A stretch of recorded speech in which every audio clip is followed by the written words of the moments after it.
오늘 이 시간은 히브리서 4장입니다. 제목은 하나님의 안식입니다. 1절을 읽겠습니다. 그러므로 우리는 두려워할지니 그의 안식에 들어갈 약속이 남아 있을지라도 너희 중에는 혹 이르지 못할 자가 있을까 함이라. 히브리서 기자는 지금 걱정하고 있습니다. 유대인입니다. 유대교를 떠나서 기독교 신앙에 입문했습니다. 신앙의 맛을 보아야 합니다. 그런데 핍박에 도전을 받고 있었습니다. 예수를 믿는다는 이유로 가정에서 쫓겨났습니다. 사회에서 매장당했습니다. 갈 곳이 없습니다. 그저 교회 외에는 관계할 대상이 사라졌습니다. 그렇다고 이분들이 신앙이 견고한 것이 아니었습니다. 다시 유대교로 돌아갈까? 흔들리고 있었습니다. 신앙의 회색지대에 머물고 있었습니다. 참 그리스도인도 아니요 참 유대교인도 아니었습니다. 명목상의 그리스도인입니다. 복음을 들었습니다. 세례도 받았습니다. 교회도 다닙니다. 그러나 신앙에 즐거움이 없습니다. 말씀을 듣습니다. 은혜를 받지 못합니다. 하나님과의 영적 교제를 누리지 못합니다. 성경 공부를 합니다. 배우기를 열심히 합니다. 입술로는 신앙을 고백합니다. 그러나 머리의 신앙이 가슴의 신앙으로까지 내려오지 않았습니다. 가슴은 차갑고 마음은 냉랭합니다. 쉽게 상처를 받습니다.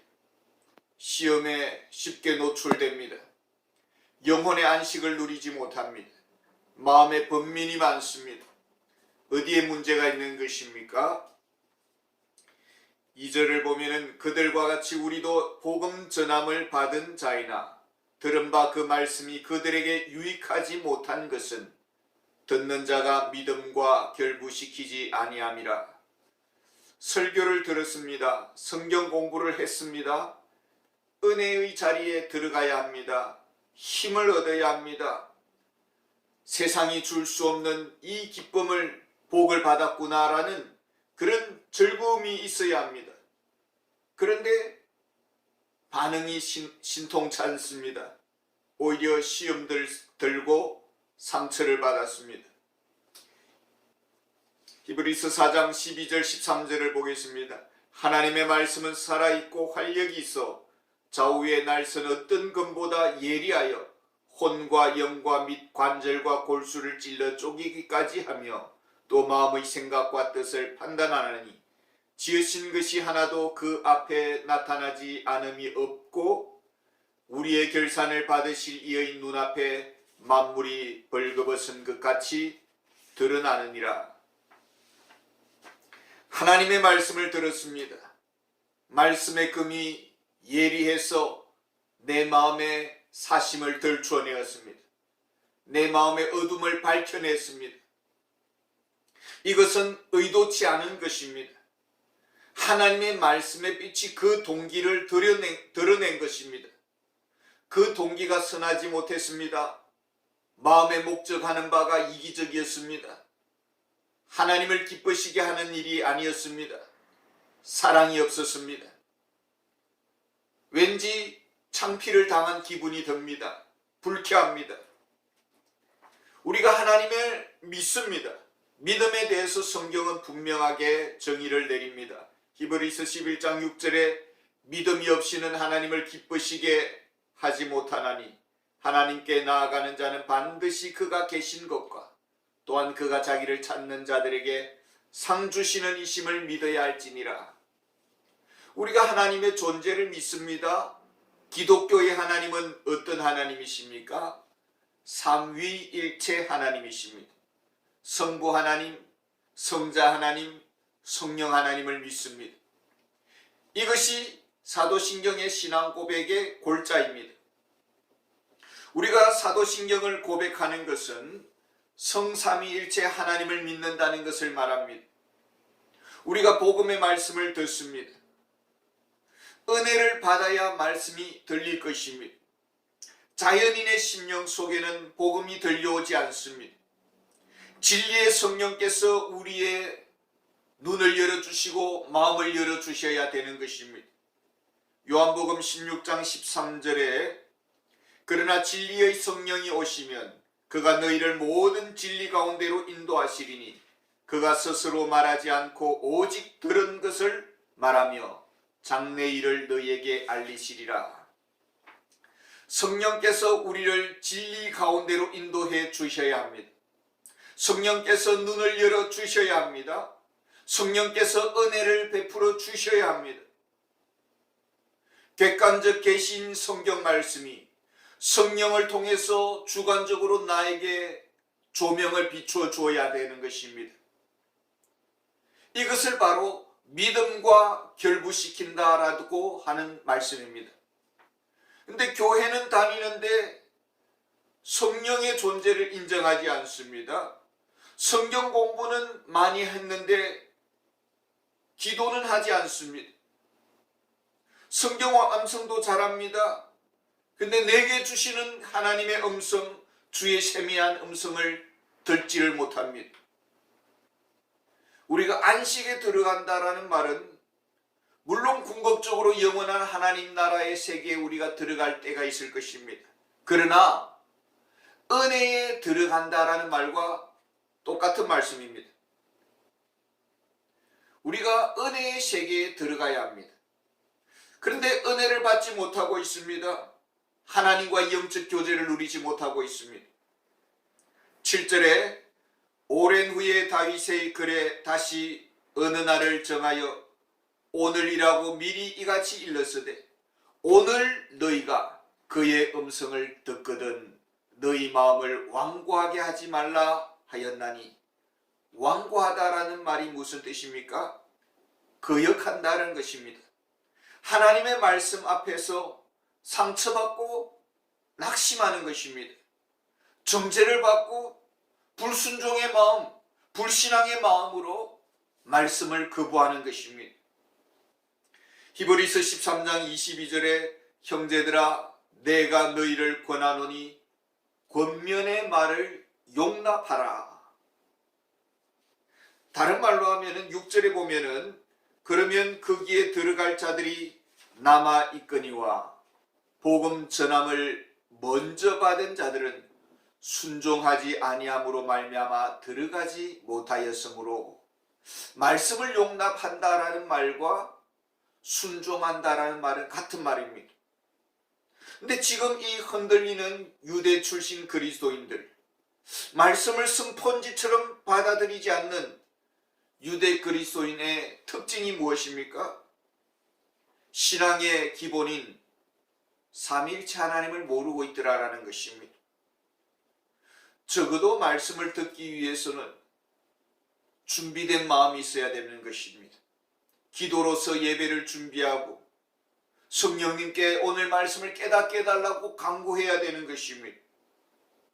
새 언약 백성의 특징이 무엇일까요? 에스겔서 36장 26절에 보면은 또 새 영을 너희 속에 두고 새 마음을 너희에게 주되 너희 육신에서 굳은 마음을 제거하고 부드러운 마음을 줄 것이며, 이것이 그리스도인의 마음입니다.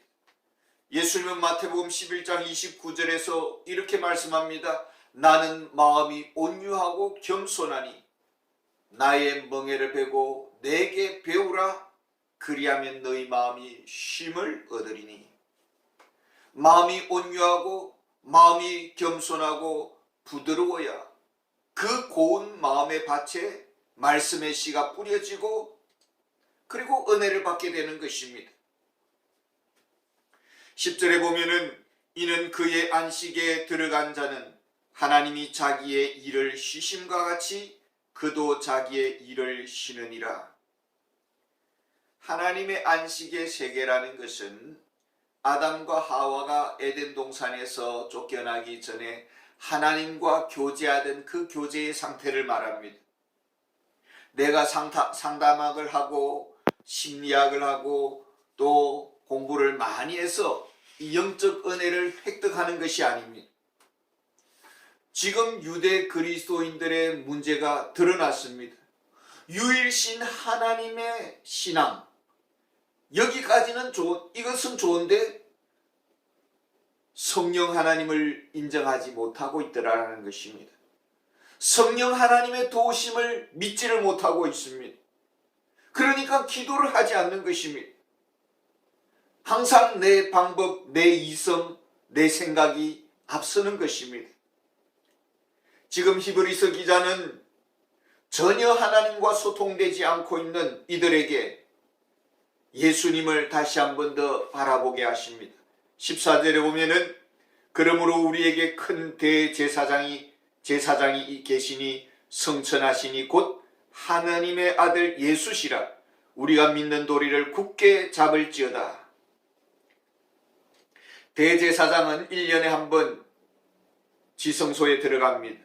그래서 백성의 죄를 위해서 속죄제를 드립니다.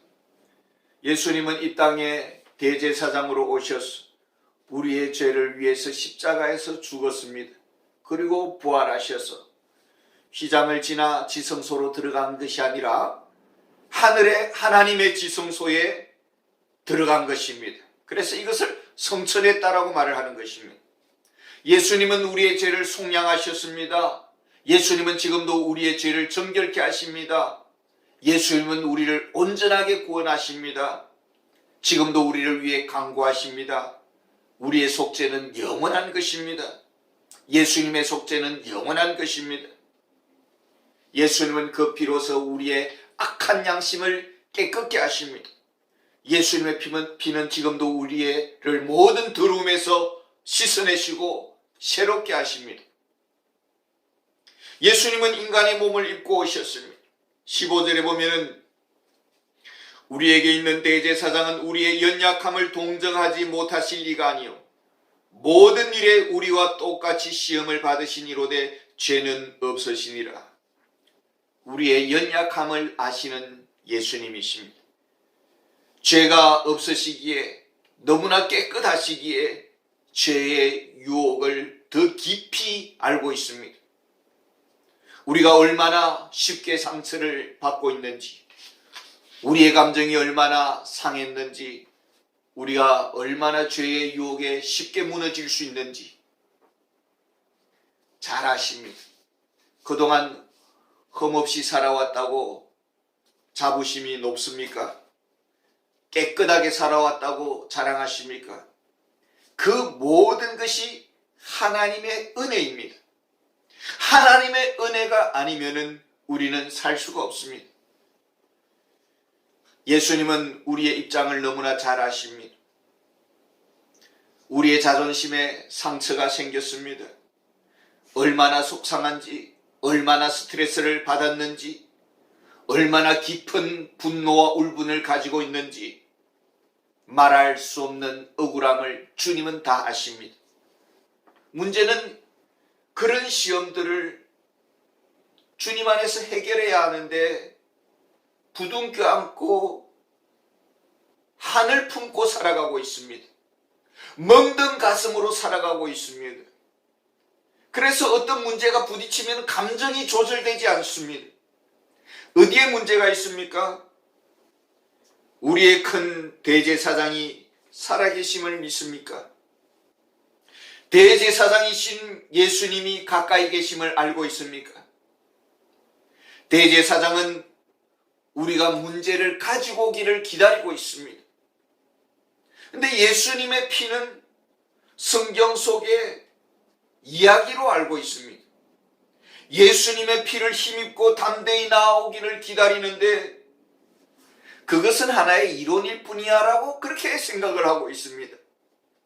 그것은 늘상 설교자들이 하는 소리일 뿐이야 라고 그렇게 영적 실제를 무시하고 있습니다. 우리를 도우시는 주님의 그 해결을 전혀 받지 못하고 살아가고 있는 것입니다. 이것이 히브리서 기자가 본 유대 그리스도인들의 문제였습니다. 지금 히브리서 기자는 유대 그리스도인들에게 무엇을 요청하고 있습니까? 16절에 그러므로 우리는 긍휼하심을 받고 때를 따라 돕는 은혜를 얻기 위하여 은혜의 보좌 앞에 담대히 나아갈 것이니라. 히브리서 2장 18절에 보면은 그가 시험을 받아 고난을 당하셨은즉 시험받는 자들을 능히 도우실 수 있느니라. 히브리서 10장 19절에 보면은 그러므로 형제들아 우리가 예수의 피를 힘입어 성소에 들어갈 담력을 얻었나니 예수 그리스도 안에서 왕같은 제사장으로서 우리는 당당하게 하나님 앞에 나아갈 수가 있게 되었습니다. 이제는 어떤 문제도 문제가 되지 않습니다. 상한 마음을 가지고 나아갑니다. 아픈 마음을 가지고 나아갑니다. 억울한 마음을 가지고 나아갑니다. 뒤틀려진 관계 문제를 가지고 나아갑니다. 우리의 대제사장이신 예수님은 우리의 형편과 처지를 잘 아십니다. 우리가 아는 것보다 예수님이 더 잘 아시고 더 깊이 느끼십니다. 눈물을 아시고 필요를 아시고 나약함을 아시고 연약함을 아시고 부족함을 아십니다. 유대인들은 하나님은 저 멀리 계시는 분으로 저들은 알고 있었습니다. 헬라 철학자들은 하나님은 감정도 없으신 분으로 알고 있었습니다. 우리 인간의 문제에 대해서는 전혀 터치하는 분이 아니다라고 생각을 하고 있었습니다. 그러나 성경의 하나님은 가까이 계십니다. 우리 개개인의 모든 문제에 개입하기를 원하십니다. 하나님의 평안, 하나님의 안식, 세상이 줄 수 없는 그 평안을 우리가 누리면서 살기를 원하십니다. 조용히 주님 앞에 나아가시기를 원합니다. 조용히 주님의 음성에 귀를 기울이시기를 원합니다. 나의 마음의 상태를 솔직하게 주님 앞에 은밀하게 구하시기를 바랍니다.